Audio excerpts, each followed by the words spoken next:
Voy a hablar desde el yeso.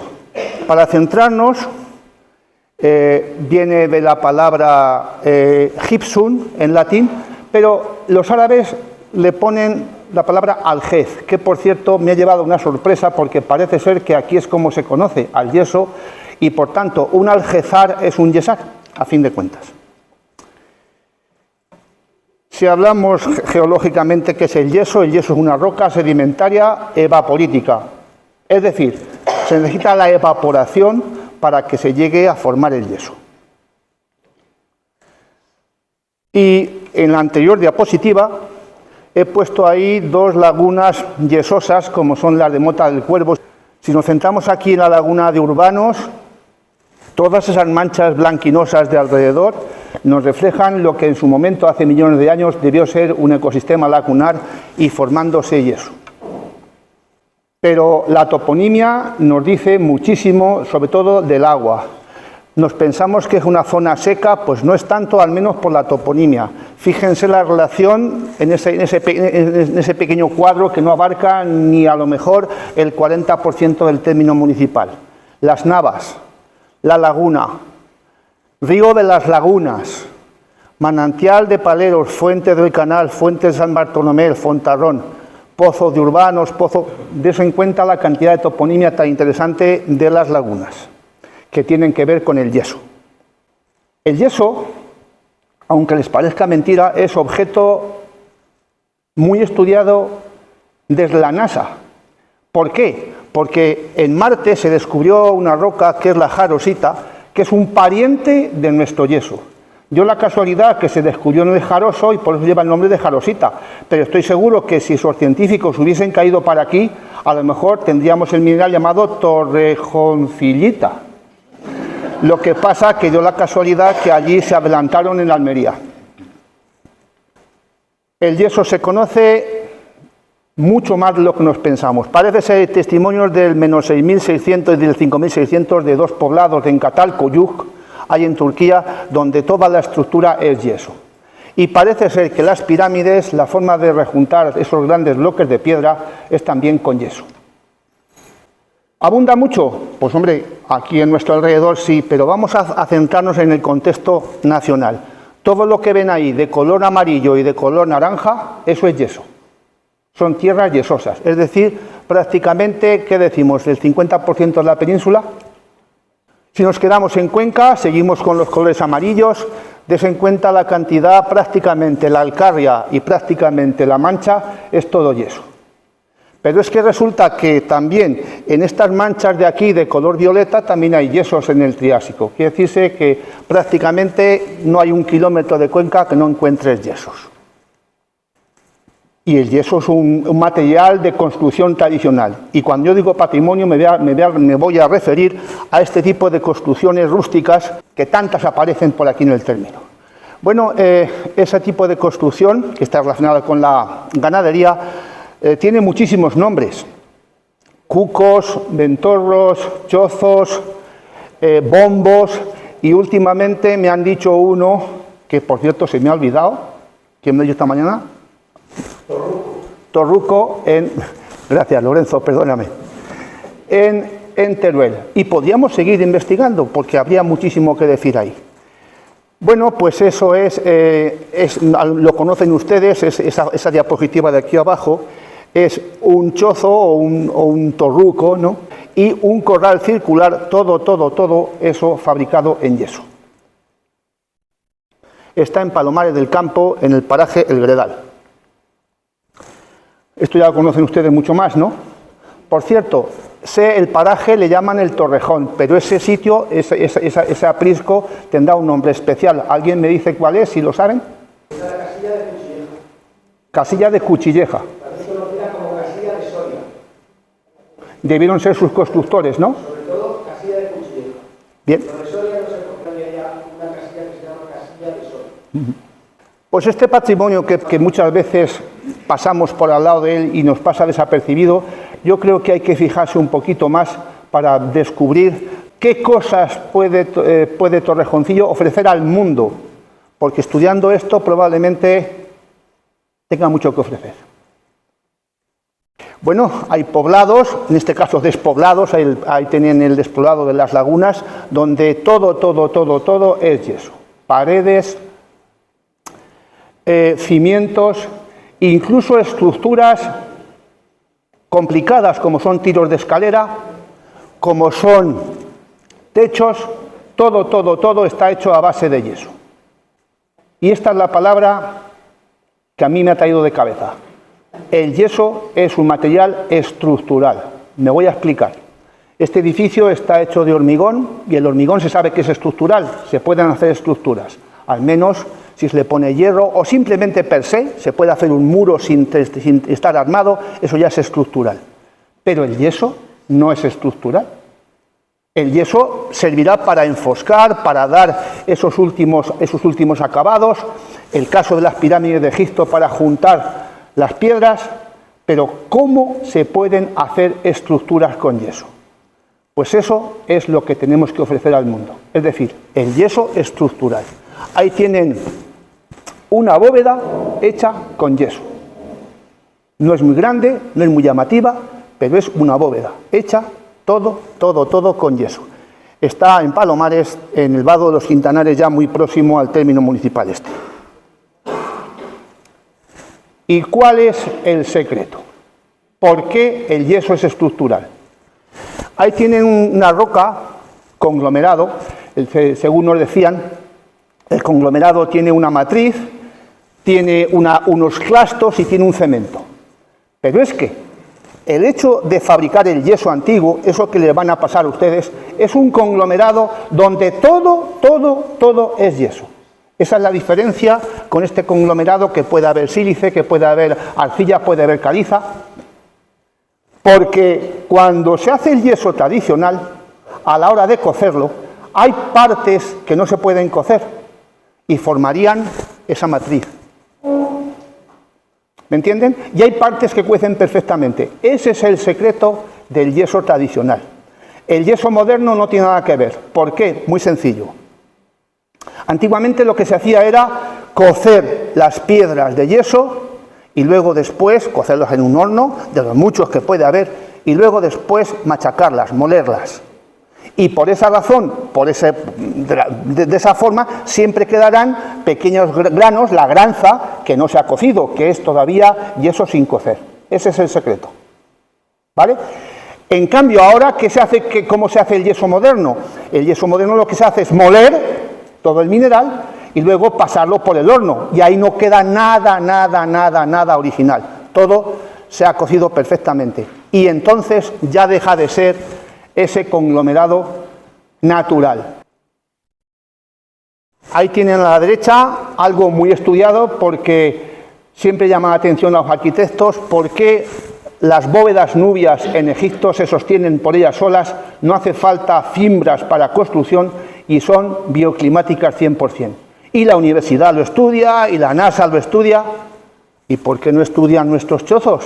Si tienen idéntica estructura e idénticas cosas, también puede ser objeto de estudio. Estos son mis apuntes de campo que tomé antes de ayer y ayer, que pasé la noche delante de ese chozo que anteriormente les he puesto, porque ahora les diré cuál era mi objeto. En primer lugar, estamos ante una falsa cúpula. ¿Qué significa eso? Significa que para poder ir cerrando la estructura, lo que se hace es aproximar las diferentes hiladas. Cada hilada que tires para arriba la aproximas un poquito más. Cada hilada la aproximas un poquito más. Y al final acabas haciendo una falsa cúpula. Pero es que resulta que la falsa cúpula es la forma más antigua de cierre que tiene la humanidad. En segundo lugar, para fabricar esos chozos no hace falta cerchas, es decir, no hace falta estructura de dentro, sino que la persona desde dentro va poniendo sus hiladas, simplemente se va subiendo en el andamio y poco a poco va cerrando y llega la hilada final, que ni siquiera la pone desde fuera, sino queda el hueco de dentro, coge la piedra, la pone y no tiene que tocar para nada ni tiene que subirse por el exterior. Lo mismo que las bóvedas nubias. Continuando con mis apuntes de campo, pues ahí es donde pasé la noche. Y si se dan cuenta, he puesto ahí un termómetro porque ahora verán cuál es el secreto de estas construcciones relacionadas con la temperatura. Bueno, pues, por desgracia, esta construcción ya empezó a deteriorarse, ya empezó a hundirse, gracias a Dios a que le pusieron ahí esa pared de ladrillo y se va sujetando. Pero tienen los días contados. Por cierto, en un epígrafe que hay dentro, un grafiti ahí dentro, aparece la fecha 1935. Quiere decirse que ya entonces estaría hecho. Probablemente estaría hecho de mucho antes. Como mínimo, 1935. Es decir, va a tener ahora casi el siglo, ¿no? Pero el principal deterioro no es el paso del tiempo. Ahí lo tienen. Los tejones que hacen sus agujeros y, por cierto, la letrina del tejón es la primera habitación que hay ahí. Ahí se ve, porque los tejones tienen la costumbre de vivir debajo de tierra, pero como son tan limpios, su letrina la hacen fuera. Y todos los del grupo van a hacer sus necesidades a ese sitio, a esa letrina. Por eso se sabe que esos agujeros que han hecho dentro del chozo, pues son hechos de tejones. Pero además tenemos los conejos. Bueno, pues si mi hermano que trabaja en carreteras dice que muchos puentes se ponen en peligro por culpa de la madriguera de los conejos, y estamos hablando de puentes de hormigón, pues se pueden imaginar el deterioro que tienen estas construcciones, para su desgracia. Y aquí más secretos todavía de construcción.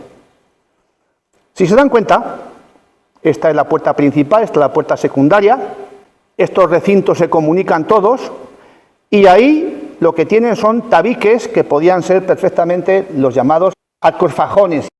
Cuando se hace esta construcción, y eso sí tenemos que aprenderlo, se empieza por hacer estos soportes, estos arcos fajones. Porque ahí, repito, no ha intervenido la cercha. ¿Vale? Bien. Y se comunican todos, ya he dicho. Por cierto, es una cosa muy curiosa que hay en medio del arco fajón, pues han puesto la chimenea. Debe de ser para que pueda tener calor tanto el recinto ese como ese recinto de ahí. Ahí tienen las distancias, 1,90, 1,10, en fin, todo eso.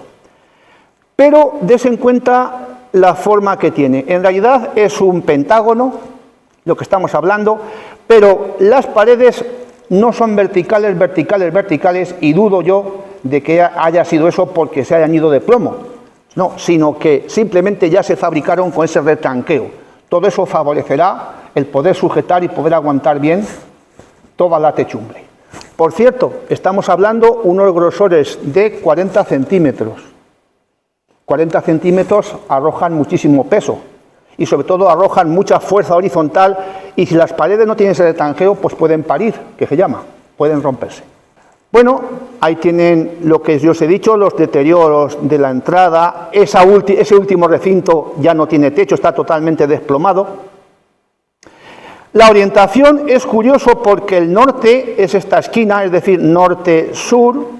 El sol sale por allí y se esconde por aquí, norte-sur. Y por cierto, ahí tengo otro termómetro porque también tomé temperaturas interiores que ahora les diré qué es lo que perseguía. Yo me he planteado si eso es una construcción que hoy llamaríamos bioclimática.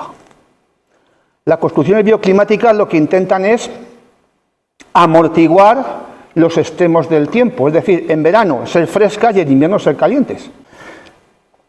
Tomé temperatura interior. Esta es la temperatura interior a lo largo del día. Desde las 12 horas del día 11 de julio hasta las 12 horas del día 12 de julio, antes de ayer y ayer. ¿Por qué he elegido estos días? Y dirán, ¿porque te ha pillado el toro? No, no me ha pillado el toro. Estaba esperando, no voy a tomar la temperatura en un día que no sea verano. Tenía que llevar algún tiempo en el que por delante hiciera calor y por detrás hiciera calor. No sé si me entienden. Y como el tiempo ha venido así, pues no me ha dado tiempo a coger esa semana de calima o esa semana de tiempo veraniego, ¿no? Bueno, este es el periodo de la noche, el periodo del día, de otro día.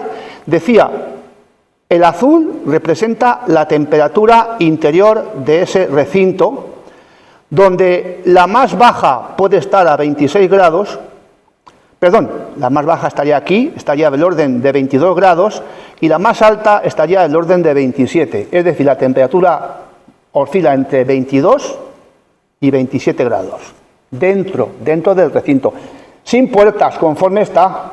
No sé si me entienden, quiere decirse que yo no he puesto nada, no, conforme está he puesto el termómetro. Bien, el rojo representa las temperaturas exteriores a la sombra. Aprovechando que había allí un almendro, he puesto el termómetro en la sombra y estas son las temperaturas del día 11 y el día 12 de julio. ¿Vale? Lo rojo. Y digo, pues anda, ya que estoy aquí, tengo un tercer termómetro, ¿qué voy a hacer? Ponerlas al sol en toda la calima. Entonces estas son las temperaturas con el sol de radiación directa, donde se ha llegado a los 45 grados. Y fíjense también, esta mañana también llegaron las temperaturas cerca de 40 grados, esos dos trozos. ¿Por qué entre medias no tengo gráfico amarillo? Pues porque ya es de noche, ya no hay radiación directa, no sé si me están entendiendo. Yo puse el termómetro con el orto y con el ocaso. ¿A qué conclusión quiero llegar? A que estamos ante una construcción bioclimática. Amortigua los calores del medio del día y por la noche recibe la radiación de la Tierra y atempera el interior, teniendo dentro una temperatura a lo mejor de 22 grados y fuera de 15. No sé si me entienden, porque siempre nos quedamos por el día. ¿Qué le pasa por el día? El día, claro, por supuesto, te metes debajo de un cobertizo y lo notas, ¿no? Es lógico, pero ¿qué pasa por la noche? Pues toda la Tierra se ha calentado, empieza a desprender su radiación infrarroja y lo que hace es calentar los recintos. Entonces la temperatura nunca puede bajar tanto. Fíjense que por la noche se llegaron a 15 grados, y en cambio en ese recinto, fijaros cómo se amortiguó, o sea, le tardó muchísimo, eran las 4 de la mañana cuando estaba todavía la temperatura del interior a 25 grados. No sé si me entienden. ¿Qué quiero decir? Pues que a lo mejor lo que había que hacer es hacer las cosas en serio y monitorizar este chozo. Y entonces tener temperaturas en primavera, verano, otoño, invierno. E intentar demostrar lo que yo me voy a esforzar en demostrar, que el yeso es un material bioclimático. En segundo lugar, que es un material de kilómetro cero, que tanto se dice hoy la economía circular, tener al lado el material. Y bueno, nos vamos a la parrilla y aquí el constructor de ese chozo, yo no sé si era de la escuela pitagórica, porque parece increíble cómo se ha esforzado en hacer una perfecta pirámide y prisma hexagonal, perfectas, porque en un chozo normal, si se te va un poquito la piedra, no se nota, se compensa con la siguiente, pero amigos míos, como te vayas a una línea recta, como te descuides, se nota. Es decir, que ahí tienen un chozo en San Lorenzo de la Parrilla, también en la Cañada Real, de ganados, con una geometría perfecta, y yo me imagino que con idénticas condiciones de bioclimático. Y en algunas zonas hasta el yeso forma parte del arte. Si se van a Valdemeca, el señor Luis Zafrilla, un gran escultor que tenemos en Cuenca, en su paisaje ilustrado hizo ahí la recreación del trabajo de la era del molido del yeso, ahí con las mulas, ahí con el yesero, delante está el horno de yeso. Lo ha llevado a la categoría de arte el vulgar y corriente yeso que tenemos debajo de nuestros pies.